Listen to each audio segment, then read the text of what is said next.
Hello and welcome to On the Agenda, a semi-monthly podcast by the City of Reno that quickly updates you on actions taken at recent council meetings and checks in with various departments to keep you up to date with happenings at City Hall. I'm AJ from the City of Reno's communications team, and with me, as always, is Reno City Manager Jackie Bryant. Hello, Reno City Manager Jackie Bryant. Hello, AJ. How are you doing? I'm good. It's a little earlier than our normal recording time, but you know what? We're here. We are caffeinated. I have this giant jug of caffeine, so very, very happy. So before we get into our hot topic of overtime, let's recap just a couple of action items that were taken at the June 4th council meeting. So our council meetings are always jam-packed with lots of things to discuss and decide on, but there were two that I want to highlight for the public today in case you weren't watching. The first is that the council adopted a 2025 Washoe County Regional Multi-Hazard Mitigation Plan. Simply put, this plan will guide Reno, Sparks, and Washoe County and our other regional partners on how they'll work together to prepare sooner and respond faster during a variety of emergencies such as floods, fire, and more. Council also adopted an agreement to begin exploring the idea of creating a dedicated parks district in Reno. This is a long-term process that starts with gathering public input. It helps us understand what's possible and how a park district could help fund and maintain the many parks, trails, and recreation spaces, not only in Reno, but also through the entire Washoe County. So this is a multi-regional effort, and we're really excited to see that moving forward. At the June 4th Reno City Council meeting, Council also heard a presentation about how overtime is used to keep our community safe while staying within budget and often getting part of the staffing costs refunded either through grants or special events. Joining us today to further discuss overtime and public safety is Chief of Reno Police, Kathryn Nance, and Chief of the Reno Fire Department, David Cochran. Chiefs, thank you so much for joining us today on the podcast. Thanks for having us. Good morning, AJ. Excited to be here. So today we're taking a closer look at how overtime plays a critical role in public safety here in Reno. With recent budget challenges, it's more important than ever to understand how we're managing resources, especially when it comes to essential services like police and fire. So let's start with the basics. Chief Cochran, we'll start with you. Why is overtime such a big part of public safety here, and where's this coming from? Overtime just plays a huge role in allowing us to maintain our staffing 24/7. Chief Nance can talk about the cost a little more, but keep in mind, emergencies don't stop at 5 p.m. Right. We have to be staffed for any and everything 24/7, 365. And overtime allows us to scale up if we have a big emergency. It also allows us to fill the vacancies that occur naturally, like with any job, vacations, sick, those type of things. So we have this tool that we can use as needed without making the long-term commitment. So normally you would think overtime's expensive. So how does this help us save money? We hire someone permanently in a position, then we're going to pay them year-round with all their benefits and everything that goes with that when we actually may not need them year-round. For example, in the summer, we can have up to 30 vacancies because of wildfires, vacations, that sort of thing. And to hire 30 people, great when we need them in the summer. But in the winter, when we don't have that same number of vacancies, we still have all those people that we may not need. So overtime allows us to scale up or scale down depending on our needs. And that's for both, right? For both police and fire crews. Like you said, it's more expensive to essentially have a whole other full-time person, right? Exactly. That one day of overtime actually costs less than an equivalent day for a full-time employee. So when we think of overtime for fire, there's emergencies all the time, right? It's not just a certain time. That's the same thing with police, right? Like ideally, an emergency would happen between 9 to 5, but it doesn't happen that way, right? Absolutely. It's not easy to plan an emergency. They happen at times when it's usually not very convenient, which bringing that up, we talk about when do we need people staffed? We need people to respond for regular calls for service, to handle day-to-day operations. But when something big happens, like a homicide or a fatality collision, we need trained investigators to respond to that. So those types of emergencies require a special response that having that person on staff just waiting for it to happen is going to cost us more money than paying them the overtime to respond and handle that investigation as appropriate. And we also do a lot of things with covering shifts and also special events. Hot August Nights is coming up. That requires a significant amount of overtime. And there's other events throughout the city that we want to make sure are staffed completely. So talking about special events, Do you get reimbursed for that? When you send police out and they have to be available, say for Hot August nights or other major events, we have to staff up, of course, because we have a lot of people in that area. How do we get reimbursed, or is that something that the city of Reno eats? Most of the events that we attend are reimbursed by the promoter. So it comes into the cost of having an event to make sure that that event is safe and secure, and that we have enough officers to staff that event to keep it safe.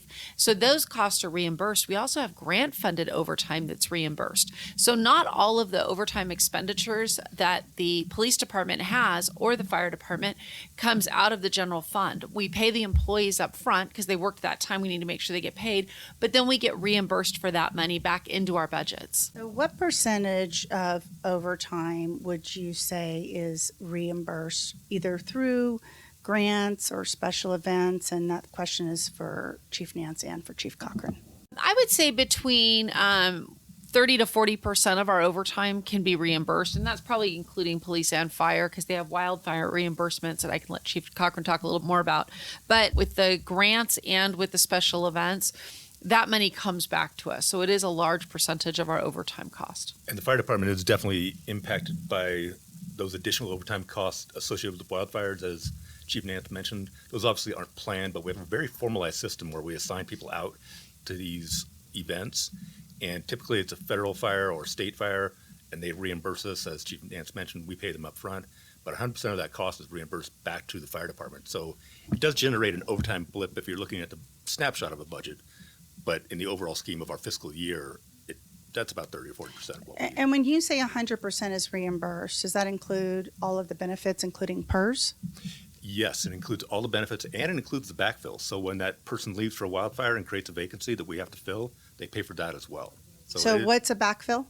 A backfill is when we use overtime and pay a different person to fill that individual slot who's gone on a wildfire. So we get reimbursement for both of those. We get both of those. And then just as a reminder for our audience, because they might not know that for every dollar we spend on a public safety employee, we pay 45 cents roughly for the public employee retirement system. So that's not something that the employee receives, but we do pay on the employee's behalf, and that's under state law, correct? Correct. And that's reimbursed on these assignments as well. So that's interesting because, I'm chronically online, and people are just like, oh, well, it's just overtime. You know what I mean? And I think that when people think overtime, they think it's someone like, no offense to myself, they think it's someone like me who's sitting at a desk most of the day, and I'm not getting overtime. I'm not out fighting fires. I'm not keeping our community safe. So this makes a lot of sense, actually. And like you said, we get reimbursed for a lot of these things that we help other jurisdictions with. Absolutely. And those overtime costs, you suggested, somebody can just work overtime. They can't. We monitor this very closely. Everything is authorized, not necessarily by myself or Chief Nance, but by our assistant chiefs, our battalion chiefs.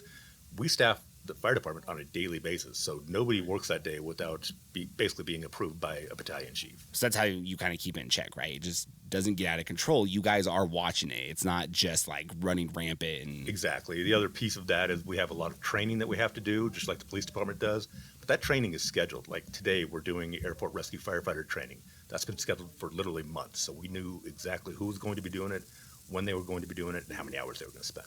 So one of the areas where budgets can be reduced without engaging in labor issues is overtime. We can slash overtime budgets without having to go through a labor negotiation process or any other legal criteria. But tell me the ramifications of that. If I were to come to you and say, hey, you know what, neither one of you are going to get overtime for the rest of this year, tell me what happens. Absolutely. So I think the first thing that you would see on my end is two very significant areas that would stop. We start talking about staffing levels and response and call time and how long it would take people to get to calls for service. But it would really drastically increase that. But where you would see a lot of that is my major investigations. So something that requires a special expertise, I would not be able to have somebody go out and investigate that to the full conclusion. And also with court, people don't think about this a lot, but every time somebody's arrested or gets a ticket, if that goes through the court process, there there's overtime associated with that process. And so without the officers there to testify in those cases would be dropped and we wouldn't have conviction. So we're just creating the cycle of a continued problem through our community without being able to provide the necessary safety by generating that overtime, and remembering that it's cheaper for us to do it on an overtime basis rather than try and staff those positions full time. So for me, you would see a large increase in response time to calls for service. People would have to wait longer for emergency calls. You would see a decrease in criminal convictions, and you would absolutely see a decrease in our investigations. And I can tie right into what Chief Nance mentioned. We locate our stations and staff our apparatus strategically to minimize our response time. So if we don't use overtime, we're going to have to close some of those stations, close some of those apparatus. That's going to delay response times, which not only impacts fire, of course, fire doubles in size every minute that you let it burn, but on emergency calls, emergency medical calls, think of somebody who is not breathing. They're having a life-threatening emergency, and you're going to add 2, 3, 5 minutes to that response time. It's a dramatic effect, and it's a cascading effect because you shut down one area of the city because the station's closed. Now a different engine has to respond to that area. Now they've left their station unstaffed, unprotected. So a different station has to respond to that area, and it's like a domino effect across the city. So one apparatus closing could potentially have a citywide effect. That's crazy to think about because, I think that the biggest thing I've learned from this is that we usually do get reimbursed for overtime from events or from emergencies or whatever. And I'm learning that we do need overtime because if not, it's going to be, like you said, way more expensive to get a full-time employee. And that is so much more. Yeah, and I think it's really, it's a policy decision. As Chief Cochran said, if you close a station because you don't want to staff overtime, well, then we're making a decision that we're okay with a longer response time to a fire or a medical event. And that may be what people want. At the moment, we have council that has prioritized public safety and has decided that, we need to put as many resources as we have to ensure that people are safe, and that's through dispatch, police, fire, even our parks. They play a role in reducing crime and making sure that people stay safe. So I think it's a really interesting perspective when you realize that overtime is a necessary and vital part of public safety operations. And like you said, Chief Nance, we get grants to fund these. There's one that we had a while ago that was for, I think, the HEAT program. Yes. And grants like that usually help with staffing costs, right? One of the things that the grants require is that we don't provide a service that we're providing with general fund money. So we have to provide an extra service. It's an extra, it goes above and beyond what we normally do. So we get grants for things like traffic enforcement, to assist with our human trafficking investigations, for gang investigations. And those come with an overtime budget allocated into them. The overtime budget is put into that grant so that we can put additional resources on the street above and beyond what we normally provide the community. So that's another interesting thing that I learned. One of the biggest things I learned when I started working here was that when we declare a state of emergency, or, like when California did last year with the wildfires, and we go and we help out, that is essentially we're getting reimbursed for our time, right? Is that how that works? So like let's say the mayor was like, state of emergency right now, and we get people to come help us. That's not us paying for that. That unlocks our access to federal funds. Gotcha. So, and it doesn't have to be a state of emergency, and I'm thinking of the wildfire situation where not everyone's a declared emergency. We still get reimbursed for that, but we can use that tool here locally in the event of emergency, and we've done that. Like I said, it unlocks federal funds, gets us reimbursed, because I like to say, the fire service is not just a regional, even the state system, it's a national system. Right. When we have a huge event, people are coming from states all over the West, and ultimately we're going to get them reimbursed just like we would be reimbursed if we went to help somebody else. So let me ask you this. Have you seen a correlation between overtime and calls for service? Absolutely. Our annual report is coming out this week, and it'll show, again, a continued increase in our call volume. Our staffing level still hasn't recovered from about 15 years ago, and Chief Nance can speak to her department as well. Over that period, our call volume has more than doubled. So, City Manager Bryant mentioned how we prioritize public safety. Overtime helps us satisfy the desire to provide a safe environment in Reno as possible while being fiscally responsible. Absolutely. So the overtime and call volume and call response is directly linked. So we have to have enough people to respond to the calls that we're having when they're occurring. So if we look at our staffing levels are still lower than they were several years ago. We are continually increasing employee numbers and hiring as best we can. But when you look at the population growth and the call volume growth, they're not lining up. So we didn't increase our staffing levels to handle the increase in calls for service and the population growth that our community saw. So there is a nexus to needing additional resources, and using the overtime for that is the best possible matter right now. Chief Nance, Chief Cochran, thank you so much for being on the agenda and helping kind of just untangle this a little bit, because, like I always say, I love social media, but sometimes social media makes things just a little messy and a little muddy. So I'm glad we were able to talk this through and kind of figure out what was going on. Before we sign off, let's check in with City Manager Jackie Bryant to see what we are to expect at the June 11th Reno City Council meeting and what is on the agenda for that. It will be the last council meeting before the summer break. By charter, we have to have 2 meetings a month. But during the summer, we take 2 of the meetings and we squeeze them into the first 2 weeks in June. And then we take 2 of the meetings and we squeeze them in the last 2 weeks of July. So this will be the last one before the summer break.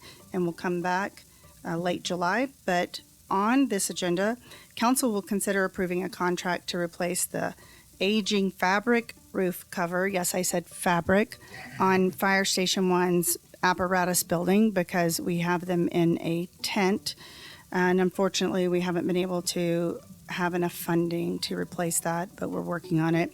But the new 20-year membrane will be installed over the existing one to avoid disrupting fire station operations at Fire Station 1 in the future. They'll also consider approving 10 sponsorship allocations for special events in the current fiscal year and 35 sponsorship allocations for special events in the upcoming fiscal year FY26. As always, if you want to learn more about our meetings, you can check out reno.gov/meetings, and there you'll find info on staff reports, on presentations, on all kinds of things that you need to stay involved with your local government. So check that out, reno.gov/meetings.